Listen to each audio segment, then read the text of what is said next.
모여서 주의 은혜 나누며 예수님을 따라 사랑해야지.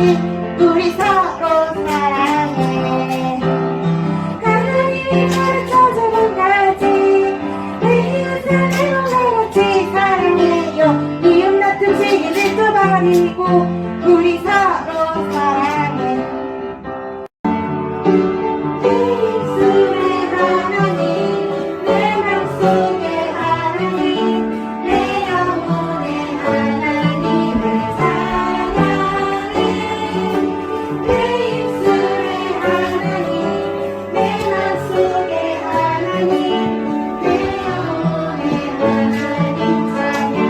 내 입술에 하나님, 내 입술에 하나님, 내 맘속에 하나님, 내 영혼에 하나님을 사랑해. 내 입술에 하나님, 내 맘속에 하나님, 내 영혼에 하나님 사랑해. 주님 나를 살리셨네. 주님께서 나를 살리셨네. 주님 나를 살리셨네. 주님께서 나를 살리셨네. 신앙 고백하겠습니다. 나는 전능하신 아버지 하나님, 천지의 창조주를 믿습니다. 나는 그의 유일하신 아들, 우리 주 예수 그리스도를 믿습니다. 그는 성령으로 잉태되어 동정녀 마리아에게서 나시고 본디오 빌라도에게 고난을 받아 십자가에 못 박혀 죽으시고 장사된 지 사흘 만에 죽은 자 가운데서 다시 살아나셨으며 하늘에 오르시어 전능하신 아버지 하나님 우편에 앉아 계시다가 거기로부터 살아있는 자와 죽은 자를 심판하러 오십니다. 나는 성령을 믿으며 거룩한 공교회와 성도의 교제와 죄를 용서받는 것과 몸의 부활과 영생을 믿습니다. 아멘.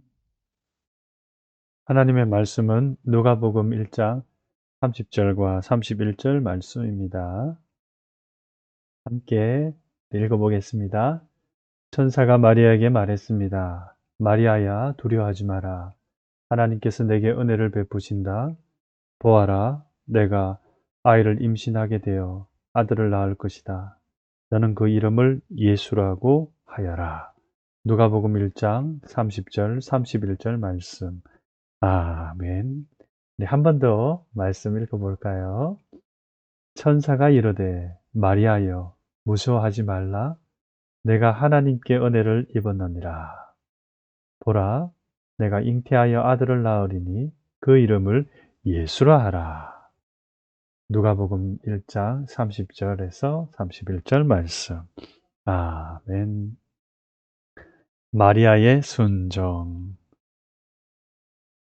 오늘은 대림절 두 번째 주일입니다. 지난주에는 시므온 할아버지에 대한 이야기, 시므온은 죽기 전에 그리스도, 다시 말하면 구원자로 오실 분을 만나게 될 거라는 하나님의 말씀을 들었어요. 오늘 말씀에도 시므온처럼 구원자를 보내주시겠다는 하나님의 말씀을 들은 사람이 나옵니다. 바로 마리아예요. 누가 마리아에게 구원자에 대한 이야기를 들려주었을까요? 마리아는 나사렛 작은 시골 마을에서 자랐습니다.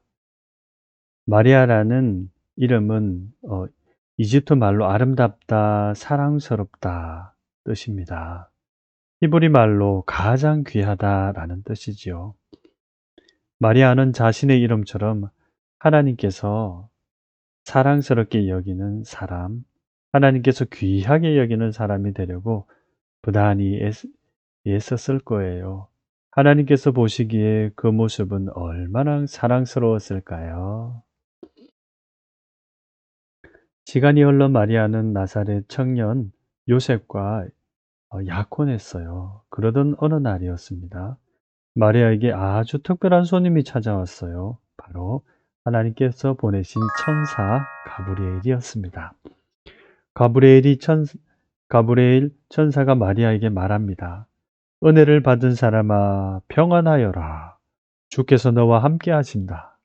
마리아는 천사의 등장에 깜짝 놀랐습니다. 가브리엘은 이어 말했어요. 무서워하지 말라.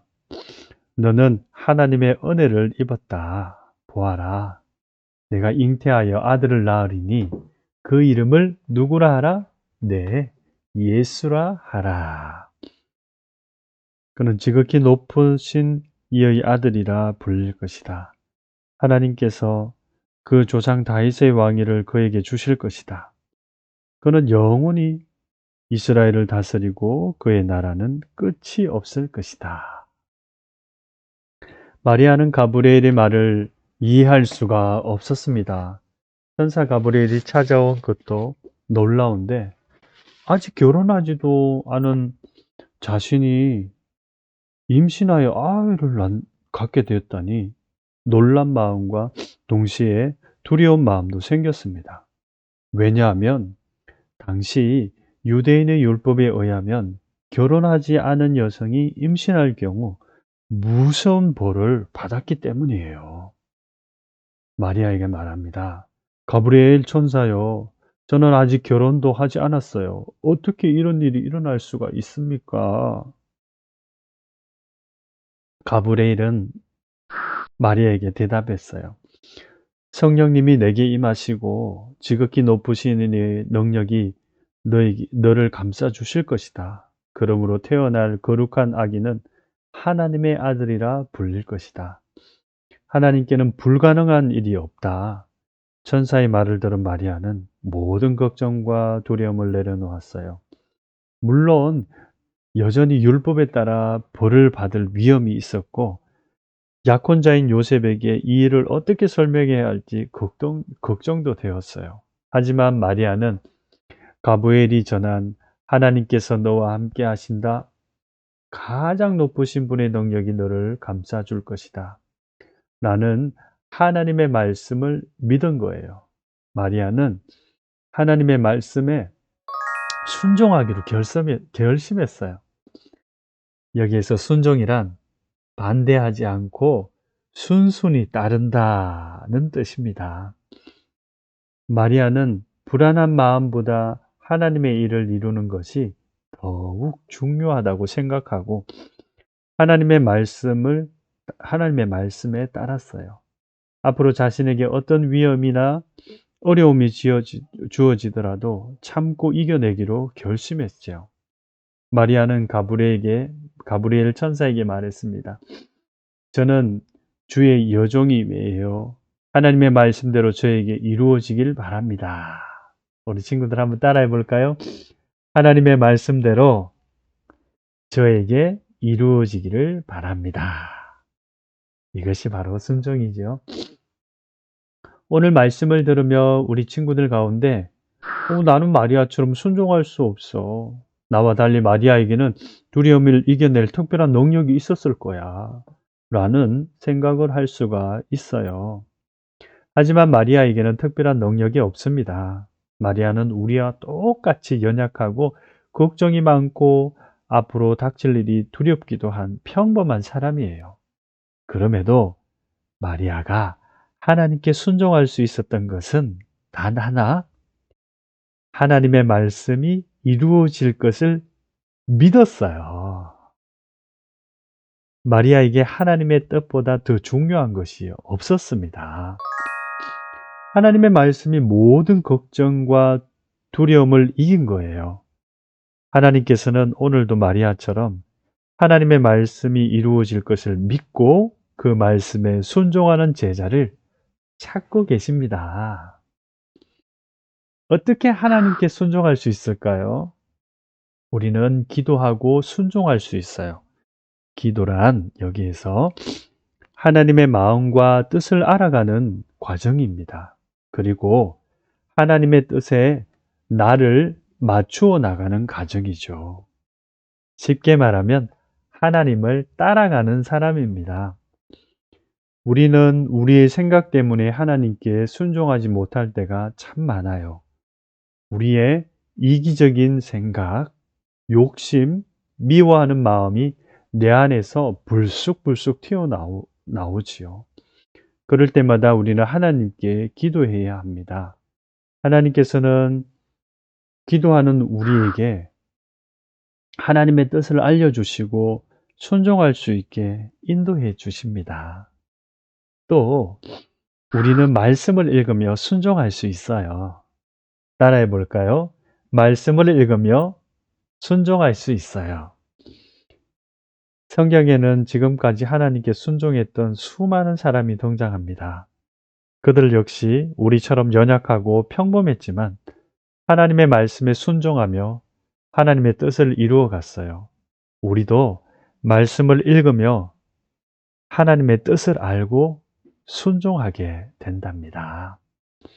오늘은 대림절 두 번째 주일입니다. 대림절은 우리를 사랑하시는 예수님을 기다리는 날이죠. 성탄절의 주인은 예수님이에요. 하나님께서는 우리가 순종하는 제자가 되어 이 땅에 오신 예수님을 기쁘게 기다리기를 원하세요. 마리아가 천사 가브리엘이 전한 하나님의 말씀에 하나님의 말씀대로 저에게 이루어지기를 바랍니다. 라고 고백한 그것을 기억나죠? 마리아의 고백처럼 우리도 하나님 말씀에 순종하고 하나님의 뜻이 이루어지는 하나님 나라를 소망하기를 바랍니다. 함께 고백해 볼까요? 하나님의 말씀대로 저에게 이루어지기를 바랍니다. 하나님, 함께 기도하겠습니다. 하나님, 우리 유년부 친구들 가정에서 예배를 드리고 또 함께 예배드리는 우리에게 하나님의 말씀대로 우리에게 이루어지기를 바라는 그 마음으로 대림절 예수님 기다릴 수 있는 우리 친구들 되게 해주세요.